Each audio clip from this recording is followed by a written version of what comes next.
Hello everyone, how are you? I hope you are fine. आज हम सीखेंगे past continuous tense. इससे पहले हम पास्ट इंडेफिनिट टेंस सीख चुके हैं।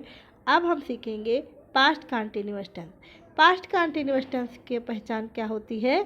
जिस हिंदी वाक्य के अंत में रहा था, रही थी, रहे थे आदि शब्द आते हैं उन्हें पास्ट कंटिन्यूअस टेंस कहते हैं।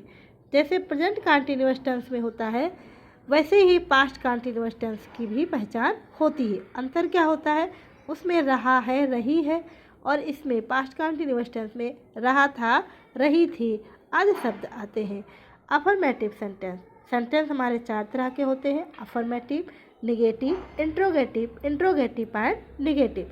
पहला सेंटेंस क्या होता है हमारा? अफर्मेटिव, साधारण वाक्य, जिसे हम सिंपल सेंटेंस भी कहते हैं। रूल्स क्या होते हैं? सब्जेक्ट, फिर हेल्पिंग वर्ब, हम वाज वियर, फिर वर्ब के फर्स्ट फॉर्म में आईएनजी प्लस करते हैं, फिर ऑब्जेक्ट लिखते हैं। जैसे मैं खाना खा रहा था। अब इसको हम कैसे बनाएंगे? जैसे मैं क्या हो गया? सब्जेक्ट हो गया। तो सबसे पहले हम इंग्लिश किसकी लिखते हैं? सब्जेक्ट की लिखते हैं। सब्जेक्ट के बाद हम हेल्पिंग वर्ब वाज बियर लगाते हैं। यदि सब्जेक्ट सिंगुलर नंबर में है तो हम वाज लगाएंगे, प्लूरल नंबर में है तो बियर लगाएंगे, और मेन वर्ब के फर्स्ट फॉर्म में आईएनजी प्लस करेंगे। उसके बाद हम ऑब्जेक्ट लिखते हैं। चलिए आइए एक हम बना के देखेंगे। जैसे मैं खाना खा रहा था। सेम प्रोसेस होता है जैसे प्रेजेंट कंटिन्यूअस टेंस का होता है, ऐसे ही पास्ट कंटिन्यूअस टेंस का भी सेम प्रोसेस होता है, बस हमारे हेल्पिंग वर्ब चेंज हो जाती है। जैसे मैं खाना, मैं क्या हो गया इसमें? सब्जेक्ट। तो हम सबसे पहले इंग्लिश लिखेंगे आई। मैं की इंग्लिश क्या होती है? आई। सब्जेक्ट के बाद हम क्या लिखेंगे? Helping verb. तो आई के साथ हम आई वाज, फिर इसमें मेन वर्ब क्या है? खाना, यानी सब्जेक्ट तो मैं हो गया, लेकिन वो कर क्या रहा है? खा रहा है। तो सब्जेक्ट की इंग्लिश लिखेंगे, फिर हेल्पिंग वर्ब लिखेंगे, फिर जो मेन वर्ब होता है हम उसकी इंग्लिश लिखेंगे। खाने की इंग्लिश लिखेंगे ईट। खाने की इंग्लिश क्या होती है?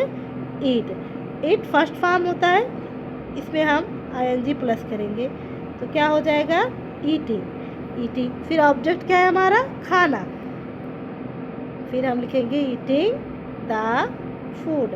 अब दा नहीं लगाओगे तो भी आपका सेंटेंस सही जाएगा। फिर हम घर जा रहे थे। अब ये हमारा सब्जेक्ट प्लूरल नाउन्स में है, हम प्लूरल नाउन में आता है, तो हम की इंग्लिश क्या लिखेंगे? बी। अब वी के साथ हमारा क्या आएगा? वियर लगेगा। वी, हेल्पिंग वर्ब लगाएंगे बियर, फिर इसमें मेन वर्ब क्या है? जाना। जाने की इंग्लिश क्या होती है? गो। अब इसमें हम क्या प्लस करेंगे? आईएनजी। कहाँ जा रहा है वो? घर। तो प्रोपोजिशन क्या लगेगा? To home. फिर नेक्स्ट है हमारा मोहन पुस्तक पढ़ रहा था। तो हम मोहन हमारा सिंगुलर नंबर में है, तो मोहन वाज, फिर मेन वर्ब क्या है? पढ़ना, तो वाज रीड, आईएनजी प्लस करेंगे। रीडिंग, क्या पढ़ रहा है वो? ऑब्जेक्ट क्या है हमारा? पुस्तक, तो ए बुक। फिर क्या लिखेंगे? गीता गाना गा रही थी। अब हम इंग्लिश किसकी लिखेंगे? गीता की, गीता। फिर इसमें हेल्पिंग वर्ब लगाएंगे वाज, मेन वर्ब क्या है? गा, यानी सिंग। इस पर हम क्या प्लस करेंगे? ING, singing. फिर ऑब्जेक्ट क्या है? गाना, सिंगिंग ये सॉन्ग। वह आसमान में पतंग उड़ा रहे थे। अब वह की इंग्लिश क्या होगी? दे प्लूरल नाउन्स में है, तो हम दे के साथ बियर लगाएंगे, दे वियर। फिर उड़ाने की इंग्लिश लिखेंगे, इसमें मेन वर्ब क्या है? उड़ाना, तो उड़ाने की इंग्लिश क्या होती है? फ्लाई होती है, लेकिन आईएनजी प्लस करेंगे। फ्लाइंग। कहाँ पे उड़ा रहा है?